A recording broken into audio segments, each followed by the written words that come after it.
who's going to work out of here and decides they want to be Detroit. I mean, if you go back to John Lee Hooker, you can hear Detroit in John Lee Hooker in a big way, and you can certainly hear it in Eminem.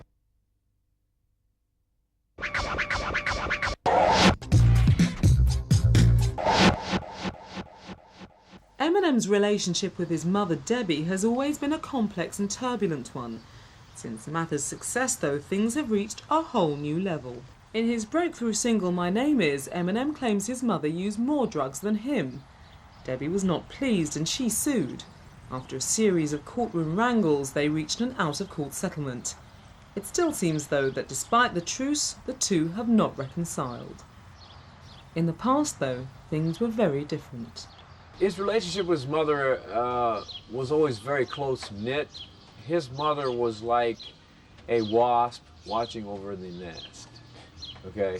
If you even looked at Marshall sideways in traffic or in a department store, I mean, my sister would literally just verbally rip you apart.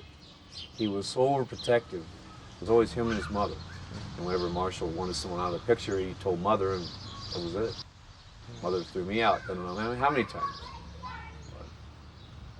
Marshall had to have some correction in his life too. There was no one there to correct him. And so whenever Debbie left the room, I would correct him, and then she'd hear some sounds, and what? Something happened to my kid? I don't know anything about it. He's fine, look at him. And then she'd leave, kid, let me tell you something. You know? He was a brat. Like if she had a boyfriend and Marshall didn't like him, that was it. I mean, all he had to do was go tell her, Mommy, he gave me a dirty look. Just on those words alone, this man would have to pack his things and leave, even if the relationship was good and everything was fine between them. And I saw that as just, you know, kind of evil, you know, and in the back of his mind, he was sort of evil. Maybe he was Skeletor and I was evil, you know. While his legal wrangles with his mum seem to be settled for now, since his high school days there has been another woman in Eminem's life, and that relationship has proved as tempestuous as the one with his mother. But there he was when he got married to Kim. Him and Kim. I always call him and Kim. But that was in '99, and they were in Missouri. So you remember the old saying, a daughter's a daughter for life, a son's a son till he takes a wife. So did Eminem's marriage to Kim pull him away from the family he had been so close to? Todd thinks it was inevitable. We're very hot-headed. We don't have much to do with anyone in our families. We don't speak to our mothers that much. We don't speak to our fathers very much. We feel we are the father of the family, and we like to be the head of the household all the time. So we're not really close to anyone. Despite his happiness over the birth of his daughter Hailey, the time with Kim has not been the picture of happy family life. Kim and Marshall have married, split up, got back together, then split again. Slim Shady has famously rapped about wife killing, and they both seem to wind each other up. Well, Kim used to come in sometimes, bring his daughter in. Sometimes she would say he could have her, and he'd wait for like an hour till he got off of work, and then she'd change her mind on him and leave with the baby, and that really upset him a lot. The conflicts with Kim became ever deeper and more complex when Eminem ended up in court after he pulled a gun and pistol whipped a guy he had caught kissing her in a Detroit bar. Eminem did not contest the charges but narrowly escaped jail and got off with probation. But the gun incident is just one of the couple's many ups and downs. Both have attempted suicide. Marshall took an overdose after the failure of Infinite, and more recently, on the 3rd of November 2000, Kim tried to slash her wrists, as this local news item shows. Sterling Heights 911. I need an ambulance. The call came just before 11:30 Friday night to the Sterling Heights home of Marshall Mathers, better known as the rapper Eminem. The terrified caller is the mother of his wife, Kim Mathers. What's going on? My daughter's trying to get her if I can just come. Okay, where's she right now? Walking to the house, dripping blood. The rapper at the time was performing at the Palace when his wife tried to take her life. What is that? What is that? What has she got? Please, I love you. What is running down? What does she got?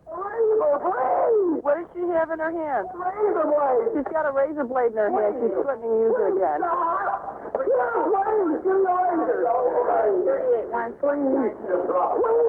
Ask her if she'll talk to me.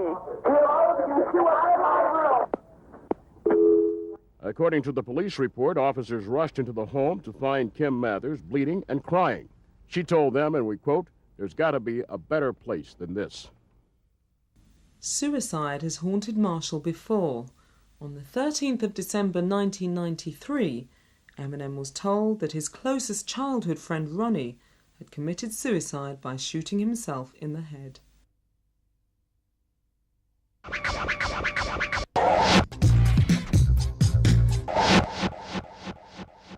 Detroit has a vibrant musical history. During the 60s, it was home to the hugely successful black music label Tamla Motown, the record company that produced artists like the Supremes, Marvin Gaye and Stevie Wonder. It is also the birthplace of blues legend John Lee Hooker, Queen of Soul Aretha Franklin, and garage music. But in recent years, Detroit has failed to produce any really significant music stars apart from perhaps Kid Rock, until Eminem. And when he exploded onto the scene, it was a big surprise to many locals. You really, around Detroit, you really started to hear Eminem's music. When the rest of the world did, he was very much an underground phenomenon before the music started to be released. So all of a sudden, just before the first album came out and My Name Is came out, all of a sudden there's this rapper out of Detroit. Dr. Dre signed him, he's going to be the next hottest thing. Boom, there's a single, boom, there's an album. And suddenly, it was a very short rise to superstar for the average person in Detroit, really only if you were into the hip-hop underground. Did you have any sense that he was going on already? Yeah, he has single-handedly, I think, put Detroit, in that market, at least rap music, on the map. And I think he's going to open up the door for, he's already brought on D12, and yeah, I think he's made Detroit proud, even though Detroit may be like, oh, I wish he wasn't talking about that.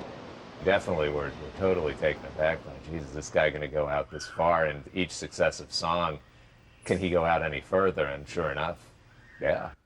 While they may have been surprised by the lyrics, Eminem's Detroit fans are justly proud of the way he has put their city on the rap map of the world. Mathers has also chosen to carry on living in his hometown rather than head off to celebrity-rich New York or the Hollywood Hills, and has also shot several of his videos in Detroit.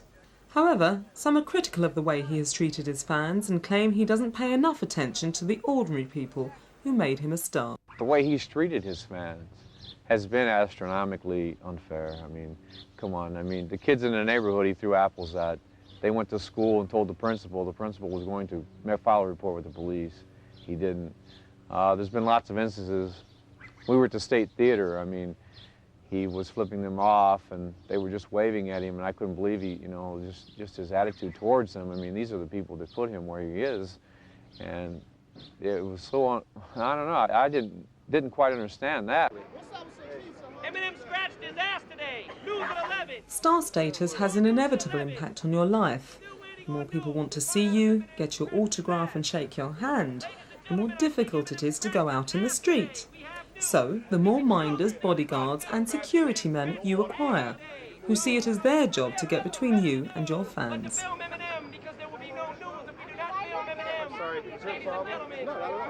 No, you don't want to be touching me. If you touch me, we will have a problem. One aspect of celebrity that cannot be argued about is the amount of pressure it puts on those in the spotlight. The loss of privacy plus the number of old friends wanting to ride along the celebrity bandwagon can make life difficult. As far as the pressure, yeah, I think there's immense pressure on him. He seems to thrive off whatever you can throw at him. It gives him that much more juice. Get in a fight with Everlast, great, I'll make a song about it for my next album, or in this case, the D12 albums. While Mathers may have found it easy to cope with the fallout from feuds with other rappers, the pressures from his admirers was harder to deal with. He claimed he was continually pestered by fans turning up at his old Sterling Heights house, asking for comments or autographs. Since his split with his wife Kim, Eminem has moved to a huge and luxurious new home. The new house is part of a gated community on an estate that features many electronic high-tech security features. Hello? Hold on a second. I'll be right there, okay? Sadly, though, it seems that increasing fame and fortune has meant that Marshall Mathers now even has to share his home with his bodyguard. Okay, no. Just a straightforward question. That's fine. That's fine. Just don't. Yeah, sure. You guys take your cameras and go on back, okay? I appreciate it. Okay, got it. Fine. Okay, thanks. Not everyone, though, thinks Eminem has become an unapproachable megastar. His old workmates at Gilbert's Lodge still get regular visits from their old cook, and despite the ever-present minder, he's as friendly as he ever was. He's come in here a few times and just comes in, eats, and talks to all of us. Hi, how you doing? You know, how's your son? Stuff like that. He doesn't forget us. One day I came in, or he was sitting here, and I walked up to him. He had a bodyguard at the table, gave him a hug, said, you know, hi, Marshall, I'm so proud of you. This is so wonderful, you know. And he's like, thanks. And I go, well, how's it feel? You know, it's got to feel so different. And he says, well, it's a lot of work. I got a vacation coming up, and I can't wait. I got 2 to 3 weeks off, and nobody's going to tell me what to do. Nobody's going to tell me how to act. Nobody's going to tell me this, and I can do whatever I want, and I just can't wait because I'm not used to this yet totally either. The pressures that fame bring are something that Eminem is going to have to come to terms with, as after 2 years in the centre of the spotlight, his popularity shows no signs of dying down. He's riding the absolute crest of a wave. He's probably one of the biggest stars in the world at the moment. 4 Grammy nominations, coming over to the Brits. Biggest hip-hop rap star, certainly, in the world at the moment. He'll be around for a while.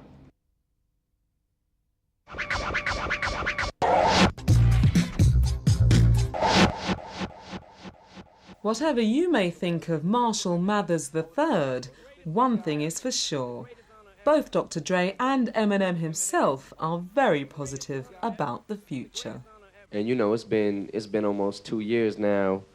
It's going on 2 years since me and Dre have been working together. So it's like, you know, we just got more comfortable, like, working with each other and whatever. And, you know, Dre is starting to get more of a feel for what I like, you know, as far as beats and whatnot, you know.